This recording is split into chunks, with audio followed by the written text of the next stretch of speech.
Bonjour à tous et bienvenue dans ce journal. Voici tout de suite les titres que nous allons développer dans cette édition. Des citoyens pour veiller sur la tranquillité des quartiers, c'est le concept des citoyens vigilants mis en place par la ville d'Herblay. L'objectif est de repérer les comportements suspects ou les incivilités dans les quartiers et faire remonter l'information à la police ou à la mairie. Un point sur cette expérience 9 mois après sa mise en place dans un instant. Une silhouette de rêve avant l'été, pourquoi ne pas tester l'aquabiking ou vélo dans l'eau? C'est la toute nouvelle tendance pour faire du sport sans abîmer ses articulations. Reportage à l'Isle-Adam en fin de journal. Lutter contre les incivilités, les cambriolages ou les problèmes dans les quartiers, c'est le principe du dispositif citoyen vigilant mis en place à Herblay depuis l'automne 2016. 32 habitants se sont portés volontaires, comme Olivier, un des premiers habitants à faire partie de l'expérience. Reportage. Depuis maintenant 9 mois, Olivier est un citoyen vigilant à Herblay.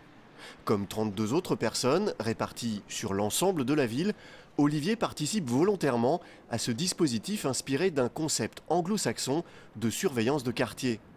Pour Olivier, c'est avant tout un acte citoyen qui permet de faire remonter les incivilités et les problèmes de quartier à la mairie ou à la police. Moi j'ai emménagé donc dans Herblay, à côté des Femmes Savantes, et j'ai eu un problème de squat juste à côté de chez moi avec des jeunes qui dégradaient, qui jetaient pas mal de choses et autres. Ils m'ont dit aussi ce qu'il fallait regarder, etc. C'est-à-dire les plaques d'immatriculation, le nombre de personnes, enfin plein de petites choses auxquelles on pense pas quand on est un individu. Et du coup quand j'appelais la police ou que j'ai sollicité la mairie, je pouvais leur donner les informations qui les intéressaient et ils ont pu agir derrière. Et après il y a pas mal de choses aussi avec des dépôts d'ordures sauvages ou autres qui sont dans mon quartier, et de leur monter tout simplement parce qu'il y a un problème et de dire à tel endroit il y a des gens qui ont déposé telle ou telle chose pour que les services de la mairie interviennent directement.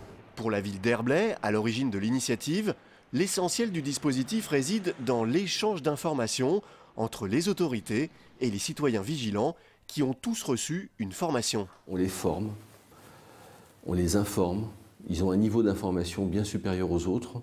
On leur fait faire des stages de formation, on leur a fait visiter par exemple le centre d'opération de la police nationale à Cergy. On passe des matinées avec eux, on leur envoie des mails leur donnant des informations contextuelles par rapport à leur quartier. Et ils ont la possibilité de nous contacter par une adresse mail et de nous envoyer des photos. Mais pour le maire, comme pour Olivier, pas question d'assimiler cette expérience à de la délation. Moi je le vois comme un acte plutôt citoyen et en tout cas quand il y a des problèmes de quartier, c'est vraiment pas dans le principe de dire mon voisin il fait ça, telle personne elle fait ça, etc. C'est pas nominatif, moi je cherche pas à avoir cette partie-là et c'est pas du tout ce qu'on nous a demandé de faire. On a plutôt un relais d'œil vigilant sur ce qui peut se passer, des comportements qui seraient un peu troublants, etc. Quand vous avez des camionnettes qui tournent dans votre quartier tous les jours aux mêmes horaires, alors qu'il n'y a pas de travaux sur aucune maison et autres. Voilà, on nous a dit faites attention, relevez la plaque, signaliez cette partie-là. Peut-être que ça mènera à rien, voilà. Mais en tout cas, il y a une signalisation, ça fait passer par exemple la police municipale un petit peu plus, ou les équipes de la mairie sont un peu sollicitées, savent qu'il va y avoir quelque chose. À Herblay, le dispositif citoyen vigilant s'inscrit dans un plan plus large de lutte contre l'insécurité et les cambriolages, vidéoprotection, armement de la police municipale ou prochainement des rondes de nuit proposées par la police intercommunale. Quant à Olivier, il souhaite poursuivre l'expérience des citoyens vigilants qui devrait prendre de l'ampleur à Herblay puisque la mairie continue de recevoir de nouvelles candidatures. En bref, depuis ce mardi, l'ancienne patinoire de Cergy accueille 153 migrants en provenance du campement parisien de la Porte de la Chapelle, évacués par les forces de l'ordre.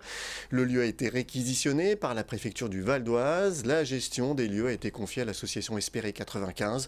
Originaires de la Corne de l'Afrique, ils vont bénéficier d'un diagnostic social et administratif pour déterminer leur situation au regard de leur demande d'asile. Ces migrants seront ensuite orientés dans les prochaines semaines vers des structures d'hébergement situées sur l'ensemble du territoire. Sans transition, pour retrouver une silhouette de rêve avant l'été, pourquoi ne pas tester l'aquabiking ou vélo dans l'eau? C'est la toute nouvelle tendance pour faire du sport sans abîmer ses articulations. Brûleur de calories, tueur de cellulite, l'aquabiking se pratique dans une piscine ou dans des cabines individuelles, comme dans ce centre de remise en forme de l'Isle-Adam. Philippe Pémal. Un maillot de bain, une serviette et c'est parti pour 30 ou 45 minutes de vélo dans l'eau. Mélanger les bienfaits du cyclisme et de la natation, c'est le concept de l'aquabiking. Perte de poids, raffermissement musculaire sans courbature, pédaler dans l'eau, c'est faire du sport et se dépenser sans s'en rendre compte. Le concept du waterbike est d'associer le cyclisme, l'hydromassage et l'eau. Donc l'hydromassage va permettre de drainer tout ce qui est cellulite, peau d'orange, etc. Et le fait de pédaler dans l'eau ne va pas avoir d'effet négatif sur vos articulations. En revanche, ça va vous permettre de travailler 2 fois plus votre cardio, puisque vous ne sentez pas votre poids dans l'eau, donc d'éliminer. Et ça n'aura pas d'effet négatif sur vos articulations. En revanche, ça aide au retour veineux. Donc pour les personnes qui ont une tendance à avoir les jambes lourdes, ça va alléger leurs sensations. À la différence des cours collectifs d'aquabiking, le concept waterbike propose des cabines individuelles. On peut suivre des cours sur les écrans ou pédaler à son propre rythme. Pendant la séance, de la chromothérapie pour détendre l'esprit et 16 jets d'hydromassage qui s'activent pour mieux drainer le corps. Pour ceux qui n'aiment pas pratiquer leur activité seuls, certaines cabines s'ouvrent et permettent d'échanger pendant l'effort. Autre avantage de ces cabines individuelles sur les cours collectifs, les clients choisissent le jour et l'heure de leur séance. Là, ils prennent leur rendez-vous directement ici ou par Internet. Ils ont accès à nos plannings par Internet directement sur le site Waterbike et peuvent prendre leur rendez-vous quand ça les arrange. Donc c'est vrai que pour des personnes qui travaillent, c'est beaucoup plus intéressant pour eux de gérer leur planning comme ça. Seul petit bémol de ce nouveau concept, le prix. Suivant l'abonnement ou le forfait choisi, il varie de 25 à 45 € pour une séance de 30 ou 45 minutes. Un investissement qui peut s'avérer rentable, les bienfaits de l'aquabiking seraient visibles rapidement. 1 mois pour une peau plus lisse et 2 mois pour un corps plus sculpté et raffermi, à raison de 2 séances par semaine. Voilà, ce journal est terminé. Je vous en rappelle le principal titre. Des citoyens pour veiller sur la tranquillité des quartiers. C'est le concept des citoyens vigilants mis en place par la ville d'Herblay. L'objectif est de repérer les comportements suspects ou les incivilités dans les quartiers et faire remonter l'information à la police ou à la mairie. 9 mois après sa mise en place, la ville d'Herblay souhaite amplifier le dispositif. Merci d'avoir suivi ce journal. N'oubliez pas que l'info continue sur notre site internet vonews.fr. À demain.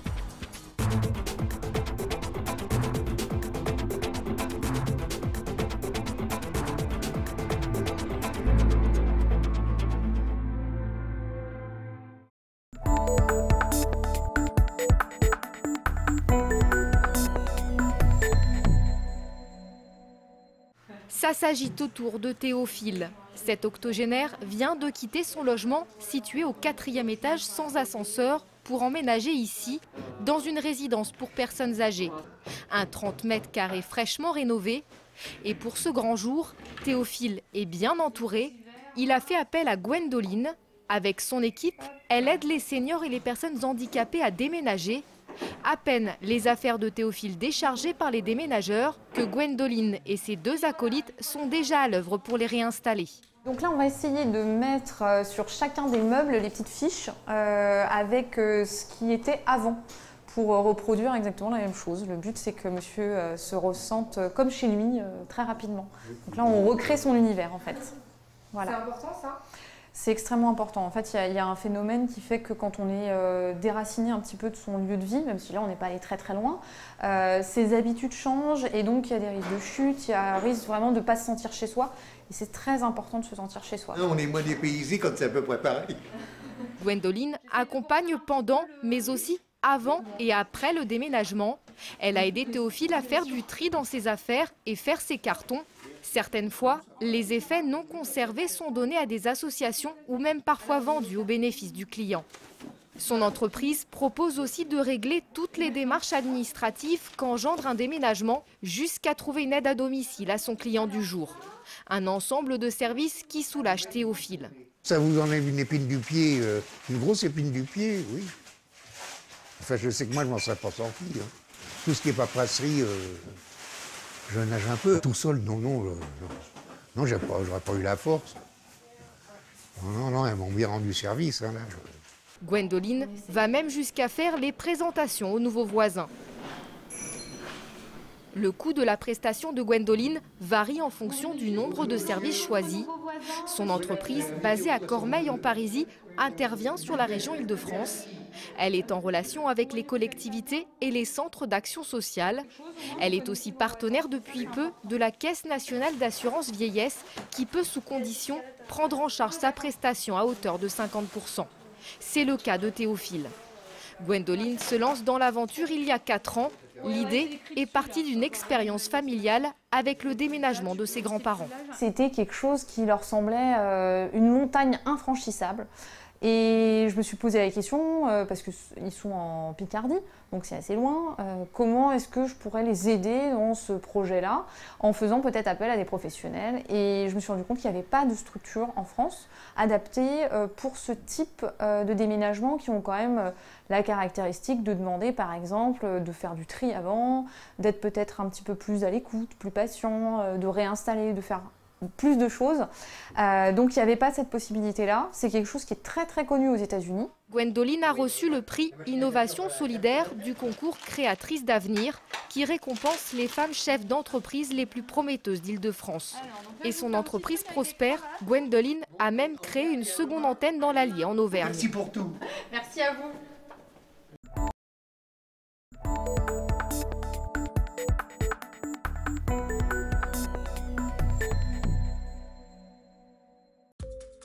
Construit sur un plateau calcaire, le sous-sol de Pontoise est un véritable gruyère. Creusé par les hommes ou la nature, on y trouve des grottes naturelles, des caves, des carrières de pierre ou des habitations. Ceux qui vivent dans ces grottes sont appelés des troglodytes. On trouve des traces de leur passage dans le quartier de l'Ermitage. Nous y retrouvons Jean-François Doucet, un passionné des habitations troglodytiques de la ville. Vous voyez très nettement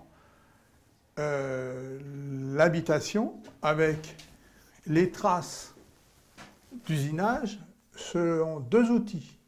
Vous avez ici pour dresser la paroi et ici vous avez les pieux et les pics. Vous avez la propriété, vous creusez et puis c'est tout. Et ça vous demande ici, ça vous demande aux environs de 2-3 semaines de travail. Les anciens, Occupées par un prolétariat rural très démuni, certaines de ces habitations rudimentaires, sans eau ni électricité, seront habitées jusqu'au milieu des années 60. Aujourd'hui, le quartier de l'Ermitage abrite toujours des habitations troglodytiques. Fort heureusement, avec le temps, les conditions d'hébergement ont évolué. Guylaine cherchait une maison atypique. Elle l'a trouvée ici, rue Adrien Lemoine. Je cherchais un cocon, en fait. Voilà. Et la pièce qui m'a fait flasher, en fait, c'est celle dans laquelle je vous parle aujourd'hui. J'ai vraiment aimé ce plafond tout en pierre et qui aurait pu paraître pesant au départ, hein, mais pas du tout. Je m'y suis sentie vraiment très bien. Elle était vide et voilà, il y avait cet espace qui me paraissait vraiment, coucounant, quoi. C'était bien pour moi. Fanette vit un peu plus haut dans la rue. Sa maison, c'est celle qui apparaît au fond de cette carte postale, et elle n'a guère changé avec le temps. Chez Fanette, seules 2 pièces sont creusées dans la falaise, la salle de bain et la cuisine. J'ai beaucoup de plaisir à faire ma cuisine ici parce que en fait, à chaque fois que je tourne la tête, j'ai l'impression de voir un nouveau mur, des nouvelles formes, des nouvelles ombres. Ça a un côté très artistique qui me plaît beaucoup et j'ai l'impression qu'il s'est passé beaucoup de choses ici, beaucoup de vie, beaucoup de... Bon, on ne sait pas de quand date cette caverne, mais c'est vrai que j'ai l'impression qu'elle est là depuis très longtemps et c'est très agréable. Aujourd'hui, vivre dans une habitation troglodytique est un choix malgré certaines contraintes liées à l'humidité. Mais pour tous ces troglodytes, l'essentiel est ailleurs. Ils vivent dans un lieu unique, s'y sentent bien et cela suffit largement à leur bonheur.